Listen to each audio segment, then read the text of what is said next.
মই ভাবো যে অসমত আনুষ্ঠানিক আলোচনা বুজাবুজিৰ অভাৱ হলেহে গৃহমন্ত্ৰীৰ পৰ্যায়ত যাব। আদাৰৱাইজ আমি নিজৰ ভিতৰতে চেষ্টা কৰি লৈ তাত অনুমোদনৰ কাৰণে পঠালেও হ'ব।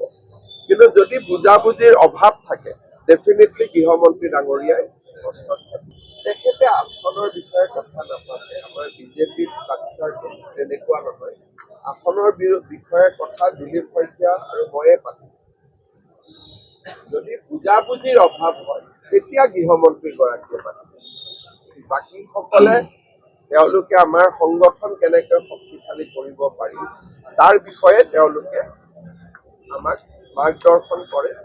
আৰু যোৱাকালি তেখেত আহিছিলে, গধূলি গুচিও তেওঁ ইতিমধ্যে দিল্লীলৈকে গুচিও গৈছে। তেওঁৰ প্ৰথম ভ্ৰমণ আছিল। এতিয়া তেওঁতো গোটেইখিনি কাৰ্যকৰ্তাসকলৰ লগত চাহ চিনাকি পৰিচয় সমস্যাসমূহৰ বিষয়ে জনা এটা এই 10-15 দিন তেখেতে ৰাষ্ট্ৰজুৰি এই কামৰ বাবে ভ্ৰমণ কৰি আছে। মই ভাবো যে অসমত আনুষ্ঠানিক আলোচনা বুজাবুজিৰ অভাৱ হলেহে গৃহমন্ত্ৰীৰ পৰ্যায়ত যাব। আদাৰৱাইজ আমি নিজৰ ভিতৰতে চেষ্টা কৰি লৈ তাত অনুমোদনৰ কাৰণে পঠালেও হ'ব। কিন্তু যদি বুজাবুজিৰ অভাৱ থাকে ডেফিনেটলি গৃহমন্ত্ৰী ডাঙৰীয়াই প্ৰশ্নত থাকে। তেখেতে আসনৰ বিষয়ে কথা নাপাতে। আমাৰ বিজেপিৰ ষ্ট্ৰাকচাৰটো তেনেকুৱা নহয়। আসনৰ বিষয়ে কথা দিলীপ শইকীয়া আৰু ময়ে পাতিম। যদি বুজাবুজিৰ অভাৱ হয় তেতিয়া গৃহমন্ত্ৰীগৰাকীয়ে পাতিব। বাকীসকলে তেওঁলোকে আমাৰ সংগঠন কেনেকৈ শক্তিশালী কৰিব পাৰি তাৰ বিষয়ে তেওঁলোকে আমাক মাৰ্গদৰ্শন কৰে। আৰু যোৱাকালি তেখেত আহিছিলে, গধূলি গুচিও তেওঁ ইতিমধ্যে দিল্লীলৈকে গুচিও গৈছে। তেওঁৰ প্ৰথম ভ্ৰমণ আছিল। এতিয়া তেওঁতো গোটেইখিনি কাৰ্যকৰ্তাসকলৰ লগত চাহ চিনাকি পৰিচয় সমস্যাসমূহৰ বিষয়ে জনা এটা এই 10-15 দিন তেখেতে ৰাষ্ট্ৰজুৰি এই কামৰ বাবে ভ্ৰমণ কৰি আছে। মই ভাবো যে অসমত আনুষ্ঠানিক আলোচনা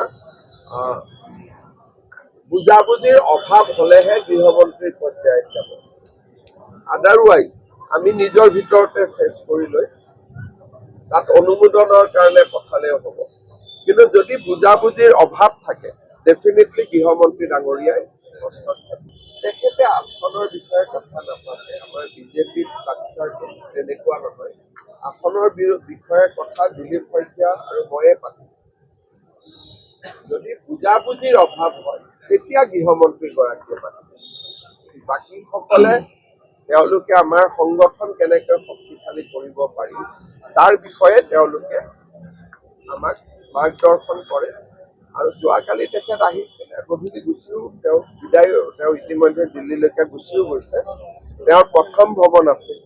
এতিয়া তেওঁতো গোটেইখিনি কাৰ্যকৰ্তাসকলৰ লগত চাহ চিনাকি পৰিচয় সমস্যাসমূহৰ বিষয়ে জনা এটা এই 10-15 দিন তেখেতে ৰাষ্ট্ৰজুৰি এই কামৰ বাবে ভ্ৰমণ কৰি আছে।